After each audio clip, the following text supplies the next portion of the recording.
Jr. and Robert F. Kennedy Jr. is expected to take up a major role in the new Trump administration involving health issues. RFK Jr. says he may gut the nutrition departments at the FDA. He also says many ingredients in America's food are illegal in Europe. Now he's taking aim at Fruit Loops, using cereal as an example. Why do we have Fruit Loops in this country that have 18 or 19 ingredients, and you go to Canada and it's got 2 or 3?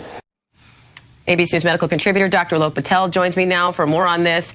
Dr. Patel, walk me through this and what we just heard, because you say Fruit Loops in the U.S. and Canada actually have roughly the same number of ingredients, but a big difference when you look at the dyes. So can you expand on that?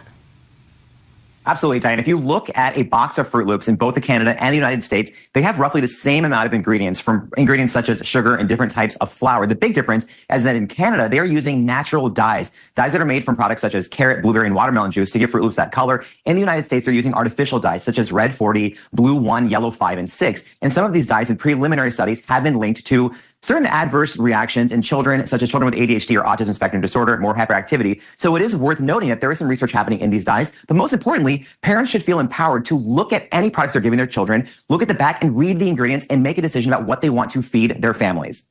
It's hard to do, though, Dr. Patel, if you don't really understand these things, right? We're not researchers. We're not in a lab. I do hear in a lot of parent circles a lot of conversations about this, particularly with red dye 40. So can you help us make sort of more educated decisions about whether this stuff does or doesn't affect our kids? Or is it a matter of, does your kid react when they eat it? Well, knowing if your children react to certain foods in general is very important when it comes to food allergies and insensitivities. And at times, kids may have a reaction to a food and parents may think, oh, it's red 40. But it's important to note that food and talk to a healthcare professional. But I want to address something you mentioned, Diane. It's that processed foods are not very nutrient dense, but they may contain products that fill bellies up and a lot of sugar. So they're not a good option in general. What we want to be doing is pushing a healthy, minimally processed diet for all kids out there, and parents in general to not be fearful of products simply because of chemical names, but go and ask a trusted source about what these products and ingredients are if you aren't sure. Now, RFK Jr. has talked a lot about vaccines. He has repeated some debunked claims about vaccines being linked to autism, but he's rejecting this idea that he's anti-vaccine. And he says he wants people to, quote, make individual assessments about whether that product is going to be good for them. So what do you make of that? I think everyone can agree that we want parents, we want consumers of health information to get good, validated info when it comes to vaccines. I want all parents out there to ask questions and get all their burning questions answered by a trusted healthcare professional. But RFK Jr.'s track record in the past, he is questionable because he has had moments when he's linked autism to vaccines, which has been debunked by highly qualified studies. And right now we are looking at, in the past, the fact that there have been claims about vaccines that may have led to some misinformation and hesitancy regarding certain vaccines, such as the measles vaccine. Right now in the United States, we have 272 cases of measles, and RFK Jr. and his nonprofit, the Children's Health Defense Fund, was implicated in a misinformation campaign in Samoa in 2019 that led to thousands of measles cases. So it is important to also make sure that we're on top of information and that we're calling out debunked claims such as the link between vaccines and autism, which does not exist, according to many validated studies looking at millions of children. Now, RFK Jr. also says he wants to stop recommending fluoride be added to drinking water. So small amounts of fluoride are found naturally in water. In the U.S., more has been added to the public water supply since the 50s to help with dental health. But some recent studies have suggested fluoride in high amounts can negatively impact brain development in children. I know major medical associations have said in recommended levels the benefits outweigh the risks. But this is another one. This is really tricky as a parent to decide what's right here. So how do you give guidance on this?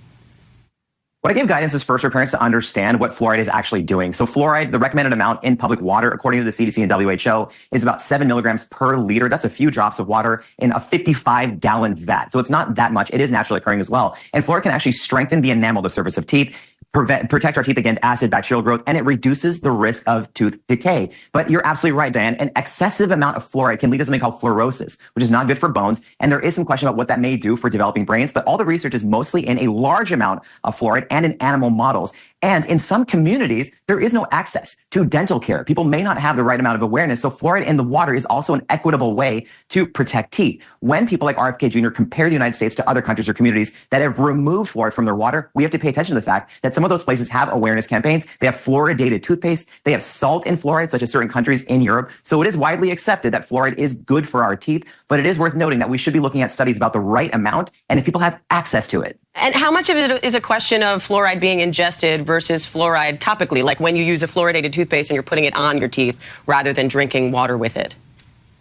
I think that's another area that we really have to look at guidance from organizations such as the American Dental Association, because in some preliminary studies, we have shown that in a community that does not have fluoridated tap water, but there is widespread campaigns in making sure kids have topical fluoride, that the risk of tooth decay there isn't much of a difference. But in communities where we don't have that topical fluoride and they don't have fluoridated tap water, the risk of dental caries or tooth decay actually goes up. And those studies have been seen. So it is, again, another question that we need to be looking at. Which one is better? What is the right amount? But as we know right now, the place to go to get information is from major medical resources and your dentist if you have access to one. Any advice, or is there a club we can join for parents that are just exhausted trying to follow all of this? Asking for a friend.